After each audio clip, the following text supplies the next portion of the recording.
E aí, pessoal do terceiro ano, espero que vocês estejam bem, dentro das possibilidades, né? Dentro de toda essa bagunça que essa doença nos trouxe. E vamos para finalização do caderno 2, tá bom? Caderno 2 ainda. Retirem na escola o caderno 3, tá? Liguem na escola, ver o dia certinho da retirada lá, vocês devem estar sendo avisados. A retirada do caderno, para que a semana que vem a gente inicie com o caderno 3, tá bom? Nós vamos para o penúltimo tema, porque o penúltimo tema e o último tema são bem próximos, então dá até para se confundir uma coisa com outra, mas tem umas pequenas diferenças, tá bom? Esse é um assunto que cai com certeza nos seus vestibulares, que é fornecimento de energia elétrica. Isso é muito importante para vocês. É um tema que vocês têm que estudar e reestudar. Não é só para a atividade de física em sala de aula, não. Principalmente para o vestibular e principalmente para a formação de alguns aí, tá bom? Lembrando que alguns vão para a área de exatas e isso aqui faz parte da graduação de vocês, tá bom? Então vamos lá. Ó, página 33, produção e consumo elétrico. Então nós vamos diretamente, objetivamente, para as, as condições que o Brasil traz para nós para fornecimento de energia elétrica. A nossa matriz energética ela é hidrelétrica porque nós temos centenas de rios e alguns rios até de grande volume, como o Amazonas e assim por diante, tá? Então veja bem, desde o primeiro ano eu venho falando que essa aula só termina no terceiro sobre energia, né?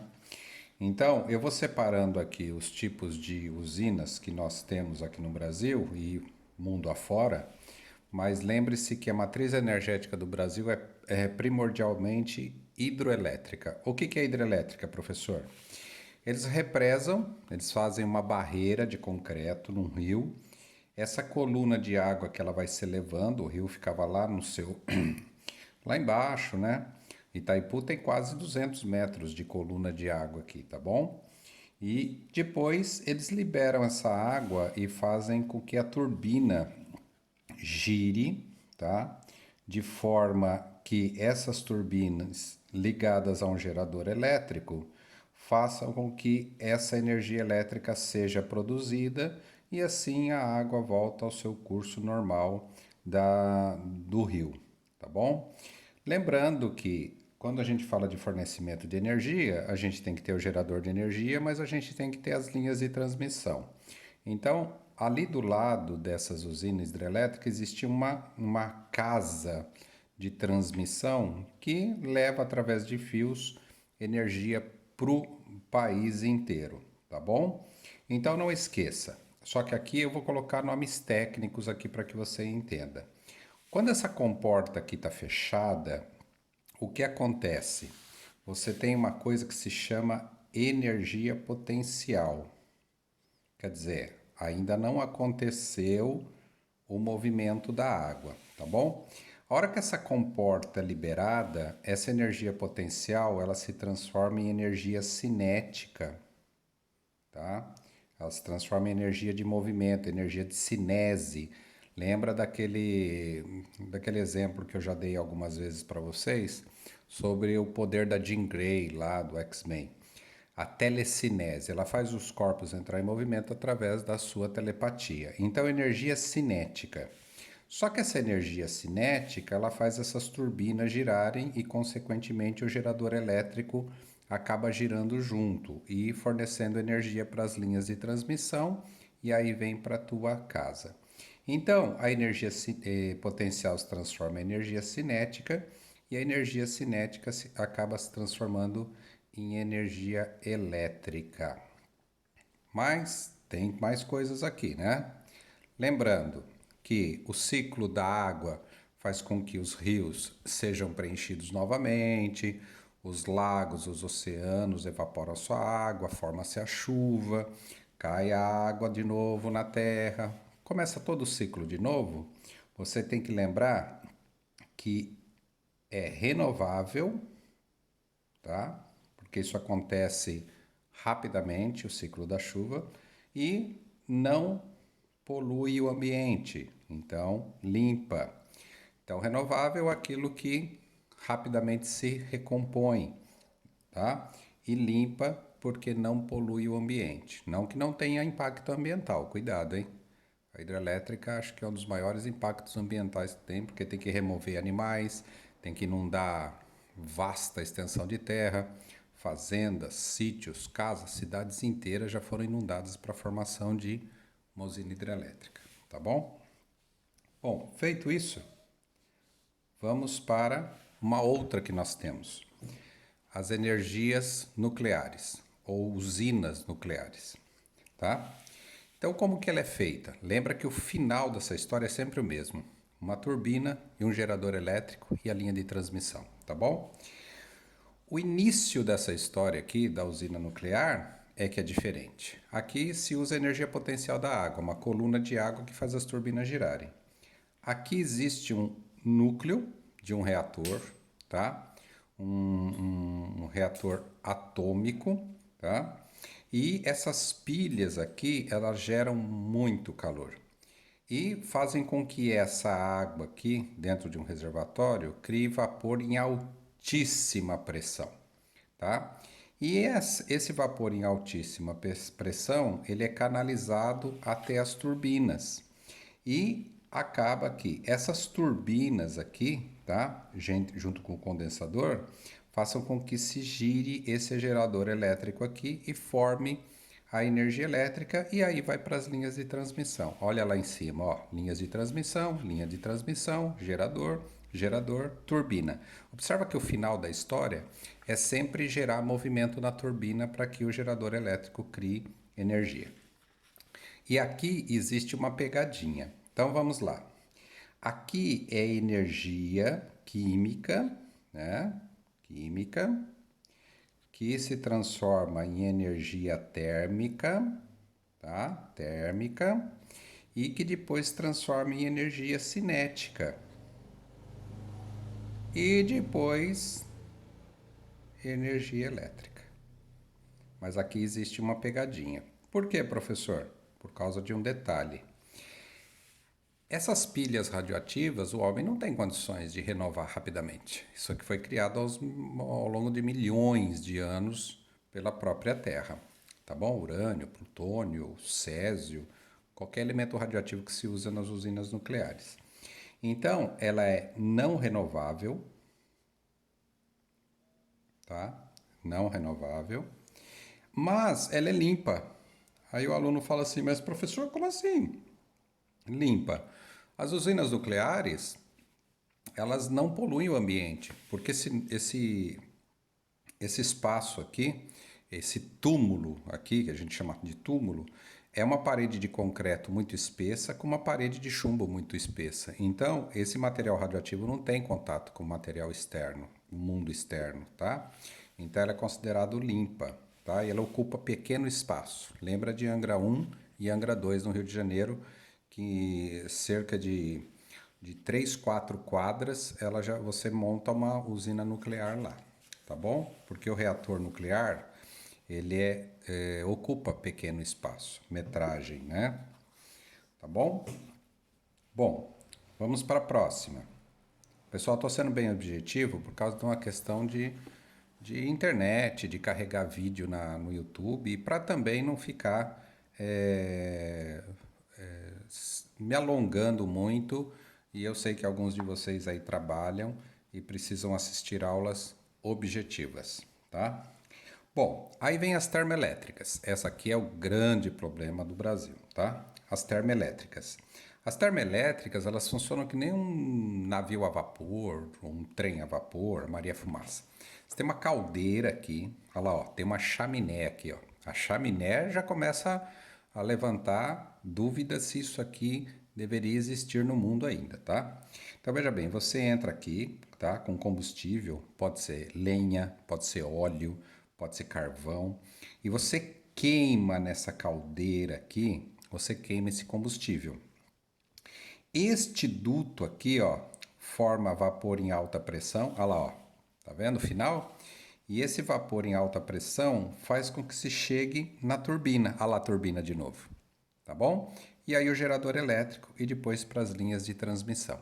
Só que o problema é o seguinte: essa termoelétrica aqui, que é uma caldeira que gera calor, ela é extremamente poluidora. Tá bom? Então, a sequência é assim: energia térmica, tá? Energia térmica. Essa energia térmica se transforma em energia cinética para virar turbina, tá bom? Essa energia cinética se transforma em energia elétrica lá depois, girando a turbina e o gerador elétrico. Só que tem um detalhe: ela é classificada, tá? Como poluidora, ela é a mais poluidora do mundo, tá? E a gente pode dizer que esse combustível aqui depende. Se você usar o petróleo, o óleo diesel, ele não é renovável, porque o petróleo é um combustível fóssil que foi criado pela Terra. Mas se você usar bagaço de cana aqui, por exemplo, você pode plantar cana. Então aqui depende do exercício, tá bom? Aqui depende do exercício que você está lendo. Se ele falar do bagaço de cana aqui, o combustível usado aqui é renovável, porque você vai lá e planta cana de novo. Mas se você estiver falando do petróleo aqui, ele não é renovável. Então aqui, a questão se ela é renovável ou não renovável depende, tá? Depende do combustível que o exercício te trouxer, tá? Ok? Só toma cuidado com essa questão aí, mas ela é extremamente poluidora, ela não é limpa como as outras, tá bom? Vamos lá para a próxima. Essa aqui também já é conhecida de vocês, tá bom? Essas duas aqui são as que a gente deveria investir, né? No Brasil tem áreas muito grandes que tem bastante o ar em movimento, o vento, né? Então a gente deveria investir nisso aqui, tá? Tem pequeno impacto, mas tem impacto ambiental aqui, a questão do barulho, desviar a migração de pássaros, e esses ventiladores têm 30 metros de altura, tá? Mas veja bem, olha lá, ó. Você tem as pás, né, que giram com a força do vento. Aqui dentro desse invólucro aqui atrás desse ventilador você tem o gerador elétrico, tá? E esse gerador elétrico aqui gera energia e eleva para as linhas de transmissão os postes que são ligados a esses geradores elétricos e levam. Então, aqui você tem energia cinética, de pronto, você tem energia cinética, tá? Que se transforma em energia elétrica. Aqui não tem muito segredo não, tá? E outra coisa, esse vento, ele é renovável. Então, é uma forma de geração de energia renovável. E ela é limpa, porque ela não polui o ambiente, tá? Ok? Para concluir, a questão da usina solar, tá? A usina solar, ela ainda é muito cara, por causa das células fotovoltaicas aqui que são caríssimas, tá bom? Então a gente tem que tomar um pouquinho de cuidado com a questão da usina solar em questão de custo, se cair no seu vestibular. Mas ela é renovável por causa do sol, né? O sol nasce todos os dias, né? Então você tem uma renovação da fonte de energia. E essas células fotovoltaicas, elas geram energia elétrica através de um processo bem complexo aqui que não vem o caso, e depois esse gerador leva para as linhas de transmissão. E ela também é considerada limpa, tá? Ela é considerada limpa. Então aqui é energia solar, tá?